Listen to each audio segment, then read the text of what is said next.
પત્ર 61 શ્રી અમદાવાદ રવિવાર બપોર તારીખ 15 જૂન 1925 ભાઈ અંબાલાલ, આવતીકાલે સવારે ગોધરા જાઉં છું.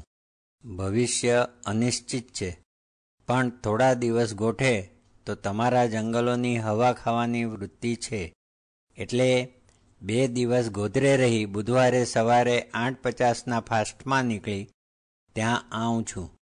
કોઈ કારણસર ફાસ્ટ ચૂકી જવાય તો લોકલમાં તો જરૂર આવીશ. છેલ્લા કેટલાક દિવસથી આંખમાં ઊંઘ નથી, માથામાં પણ ખૂબ વેદના થાય છે, અત્યંત રેસ્ટલેસનેસ છે. કોઈ અંદરથી જા જા એમ કહી ગોદાટી રહ્યું હોય એમ થયા કરે છે, પણ ક્યાં એમ પૂછતા જવાબ નથી. 8-10 દિવસ અમદાવાદ મહામુસીબતે કાઢ્યા છે. તમારે ત્યાં પણ મનને ગોઠે એમ લાગતું નથી, છતાં તમારા આશ્રમના દર્શન તો કરવા જ એમ વિચારી આવું છું. રૂબરૂમાં વાતચીત કરીશું. એ જ લિખિતંગ પાંડુરંગ. પત્ર 62 અંગ્રેજીમાં છે, તે અંગ્રેજી પત્રનું ગુજરાતી. શ્રી શુક્રવાર સવાર પ્યારે અંબાલાલ, સાંઈખેડાથી મોરટક્કા પરત આવ્યો છું. મહારાજ શ્રી અહીં નથી. સોમવારે કે મંગળવારે આવશે એમ ધારણા છે. અઠવાડિયામાં હું વિગતવાર લખીશ. ત્યાં સુધી ઝાલોદથી મારી રવાનગીના સમાચાર કોઈને પણ આપશો નહીં. બધું જ આનંદમય અને સુખમય છે. હું પોતે જ ઘરે એક પોસ્ટકાર્ડ લખીશ. પી.વી. વળામે. જો મારી કોઈ ટપાલ હોય તો નીચેના સરનામે રવાના કરશો. કેર ઓફ પરમહંસ મહારાજ કી ગુફા, મોરટક્કા, જિલ્લા નિમાર, સેન્ટ્રલ પ્રોવિન્સ. પત્ર 63 જે તે અંગ્રેજી પત્રનું ગુજરાતી.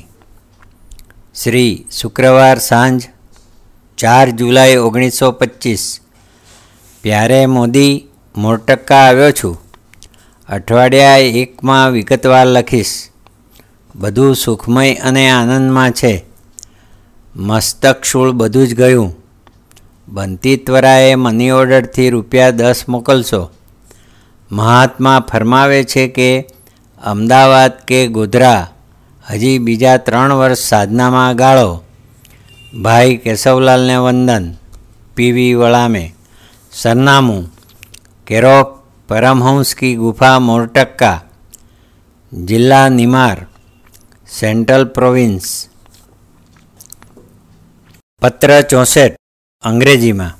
તે અંગ્રેજી પત્રનું ગુજરાતી. શ્રી ગુરુવાર તારીખ 11 જુલાઈ 25 પ્યારે અંબાલાલ, મહાત્મા જલ્દી પાછા ફરે એવી વકી નથી. સંદેશો કહાવે છે કે અમદાવાદ અથવા ગોધરા પાછા ફરો. અદ્ભુત સ્વપ્ન. આવતીકાલે સવારે શ્રી ભગવાનને મળવા ઉપડું છું. દાહોદ શનિવારે બપોરે 1:25 કલાકે પહોંચીશ. ભીલ ઓફિસે રહીશ. મારી ધોતી વૈદ સાથે મોકલશો. મુસાફરી અનુભવોથી ભરપૂર રહી વિગતવાર વડોદરાથી લખીશ. પી.વી. વળામે. પત્ર 65 અંગ્રેજીમાં છે, તે અંગ્રેજી પત્રનું ગુજરાતી.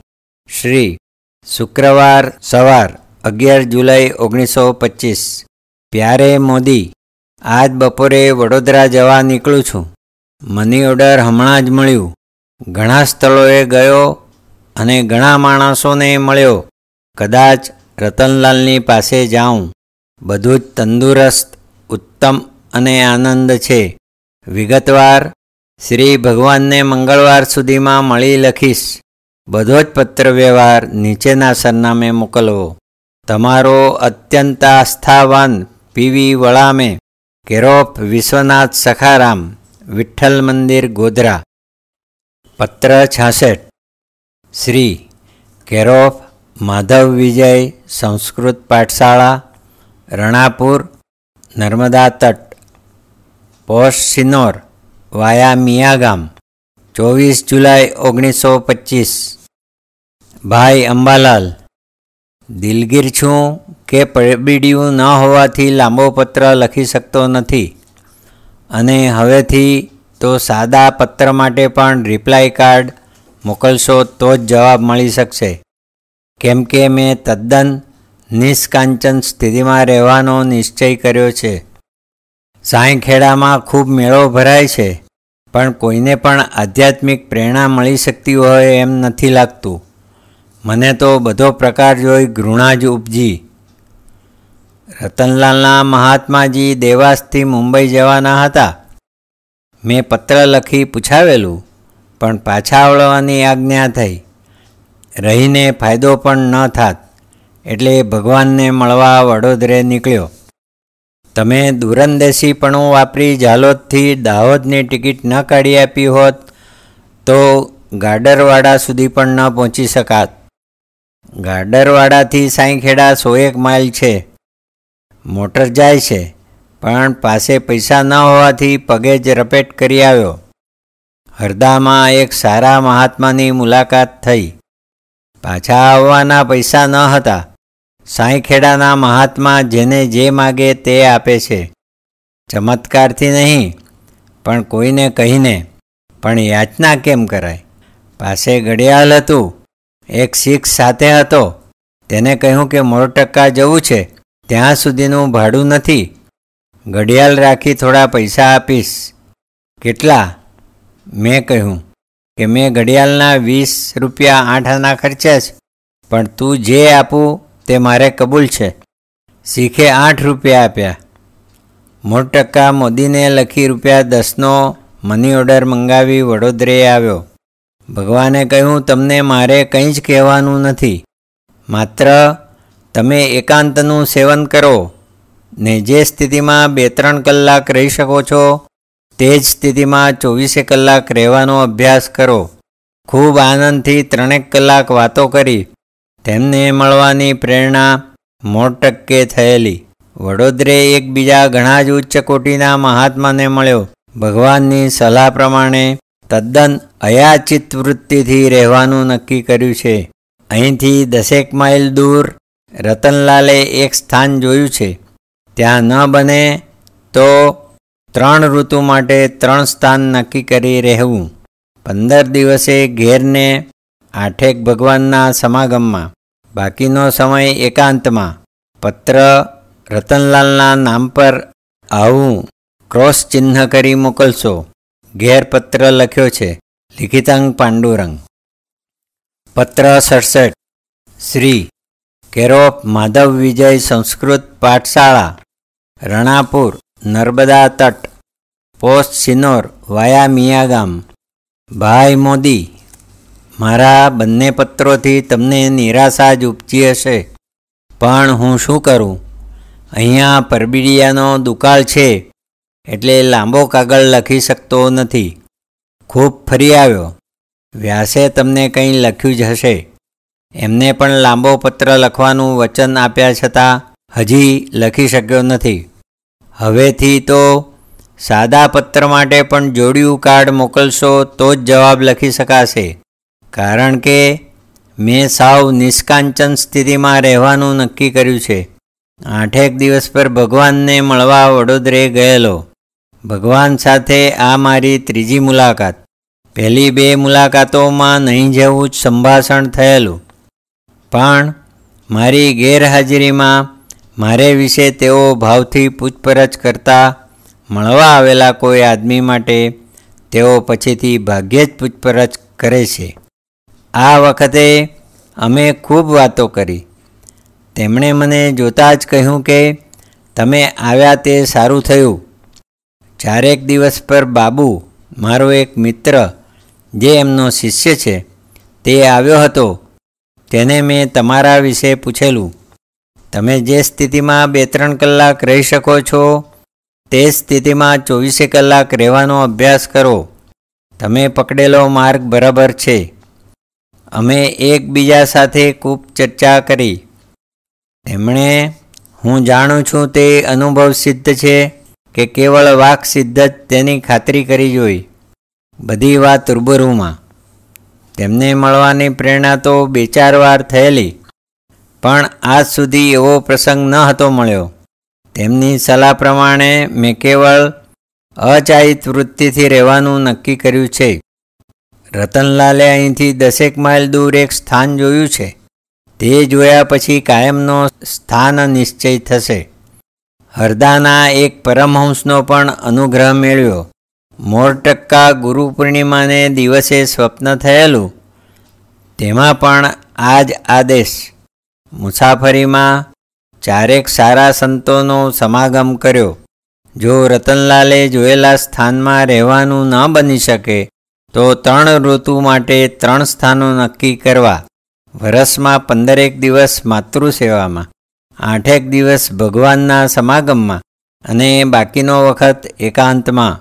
હાલ એ જ પત્ર રતનલાલના નામ પર આવું ક્રોસ ચિહ્ન કરીને મોકલશો. લિખિતંગ પાંડુરંગના પ્રણામ. પત્ર 68. શ્રી રણાપુર, બુધવાર સવાર 4 સપ્ટેમ્બર 1925. ભાઈ મોદી, તમારો પત્ર મળ્યો. ખૂબ મજામાં છું. રતનલાલના ભાઈને પહોંચાડવા માટે મેં આવતી વખતે 2-3 નોટો પરસોત્તમને આપેલી, પણ હજુ સુધી એણે એ પહોંચાડી નથી. ગઈકાલે રતનલાલના ભાઈનો એ વિશે પત્ર હતો, માટે તમે આ પત્ર દેખાતા જ પરસોત્તમને એ પહોંચાડી દેવા અને તેમ કર્યાનું તમને લખી દેવા પત્ર લખશો. એ તો રતનલાલ ભાઈનું કામ છે એટલે ઠીક, પણ બીજાનું હોય તો શું થાય? અમદાવાદ છોડ્યા પછી મેં ઝાલોદથી 2, ગોધરેથી 1 અને રણાપુરથી 2 એમ 5 પત્રો ઘેર લખ્યા છે અને વડોદરેથી નવાથે માસ્તર સાથે ક્ષેમ કુશળતાનો સંદેશો પણ મોકલાવેલો. એટલે મારી ટપાલનું સરનામું ભાઈને ખબર ન હોય એ તદ્દન અસંભવિત છે. હા, મારું નિવાસસ્થાન એ ન જાણતો હોય એ બને, પણ એને એ જણાવવાની જરૂર પણ નથી. તમારા તરફથી મારી કુશળતા વગર બીજું કશુંય એ અથવા તો બીજા કોઈ પણ ન જાણે એની ખાસ સાવધાની રાખવી. બીજું, પુરાણિક પરચુરે આણી મંડળી, કાલબાદેવી રોડ અથવા તો બીજા કોઈ મરાઠી પુસ્તકો વેચનારને ત્યાં વાક્યવૃત્તિ નામનો મરાઠી ઓવિબદ્ધ ગ્રંથ મળે છે કે કેમ તેની તપાસ કરી વીપીથી મોકલાવી આપશો. પૈસા અહીં ભરી દઈ વીપી છોડાવી લઈશું. ગ્રંથ સ્થૂલ અને સૂક્ષ્મ બંને ટાઈપમાં મળે છે. આપણે માટે સૂક્ષ્મ ટાઈપનો ચાલશે. પાના બરાબર મેળવી જોશો. ગ્રંથકારનું નામ ઘણે ભાગે હંસરાજ છે. પત્ર ઉતાવળમાં લખી રહ્યો છું, બિલકુલ વખત નથી. હાલ એ જ. લિખિતંગ પાંડુરંગ. પત્ર 69. શ્રી રણાપુર, શનિવાર 7/9/1925. ભાઈ અંબાલાલ, તમારો રતનલાલ ઉપરનો લખેલો પત્ર વાંચ્યો. હું ખાનદેશથી તમને લખ્યા પ્રમાણે 8-10 દિવસમાં જ પાછો આવી ગયેલો, પણ રતનલાલના પ્રમાદને લીધે આજ સુધી પત્ર લખવાનું બની શક્યું નહીં. મારે માટે પસંદ કરેલું સ્થાન કોરલથી આ તરફ 4 માઇલ છે, પણ ત્યાં માર્ગશીર્ષ પહેલાં ભાગ્યે જ જવાય, કારણ કે વહેમી લોકો સાથે કામ લેવાનું છે. અહીં પણ તદ્દન એકાંતમાં જ રહું છું. રાત્રે 1-8 કલાક પાઠશાળાના સાધુઓ આગળ નારદ ભક્તિ સૂત્રો પર પ્રવચન કરું છું. ક્વચિત સ્તોત્રો શીખું છું. એ વગર બાકીનો લગભગ બધોય વખત આત્મચિંતનમાં જ જાય છે. પણ નવા સ્થાનની બલિહારી કંઈ ઓર છે. આસપાસ 1.5 માઇલ સુધી કોઈ ગામ નથી, એટલે હું ને મારો રામ બેની ગોઠડી ઠીક જામશે. સ્થાનથી 1.5 માઇલ દૂર માલોદ નામનું સ્ટેશન છે. માલોદ એટલે હાલનું નારેશ્વર રોડ. મોદી લખે છે કે ભાઈ અમદાવાદ છોડી ગોધરે આવ્યો છે, એટલે શરદ પૂનમ પછી બાને મળવા ગોધરે કદાચ જવાનું થાય, પણ ત્યાં 8 દિવસથી વધારે ભાગ્યે જ રહું. ત્યાં સુધી અહીંયા જ છું. કારતક મહિનો ક્યાં જશે તે નિશ્ચિત નથી. કદાચ સિદ્ધપુર જાઉં, ત્યાંથી સ્થાન તૈયાર થયે પાછો નર્મદા. મને મળવા આવવાની ખાસ જરૂર નથી. હું ખૂબ મજામાં છું અને અનેક અનુભવો લઈ રહ્યો છું. બીજું, મને પ્રજામત મોકલવાની જરૂર નથી. તમારા પર આવે તો તમે તેના વ્યવસ્થાપકને લખી જણાવશો કે હું ઝાલોદ નથી, એટલે નાહક મોકલવાની તસ્દી લેવી નહીં. હું વાંચતોય નથી અને એમાં વાંચવા જેવું કશું હોતુંય નથી. હાલ એ જ. લિખિતં સ્નેહાદીન પાંડુરંગ. પત્ર 70. શ્રી ગોધરા, ગુરુવાર સાંજ 13/11/1925. ભાઈ મોદી, તમારા બંને પત્રો મળ્યા છે. હું અહીં ક્યાં સુધી રહીશ તે નક્કી નથી, છતાં સોમવાર સુધી બહાર નહીં જાઉં એમ લાગે છે. ત્યાર પછી કુટી તૈયાર કરાવવા માટે નર્મદા કિનારે જઈશ. દત્ત જયંતિ સુધી કુટિયામાં મુકામ થશે એમ આજની પરિસ્થિતિ ઉપરથી લાગે છે. કારતકમાં મકાન ન બાંધવું એવું સાંસારિક શાસ્ત્ર નીકળવાથી કારતક અહીં ત્યાં ફરવામાં ગાળવો પડ્યો છે. છતાં કાલનું ભવિષ્ય કોણ જાણે? જો સમાગમ માટે આવવું હોય તો નર્મદાની મંઢુલીએ આવવું જ ઠીક પડશે. માત્ર ખાલી મળવા આવવું હોય તો સોમવાર સુધી અહીં ભલે આવો. કેશવલાલને મળવાનું તમે અમદાવાદ જ લખ્યું હોત તો કદાચ વડોદરે જતાં મળી શકાય, પણ અહીંથી જ જવું મુશ્કેલ છે. છતાં એવી જ તબિયત હોય તો લખશો એટલે જોઈશ. નારાયણની આંખો દુખતી હતી તે કેમ છે તે લખશો. લિખિતં પાંડુરંગ.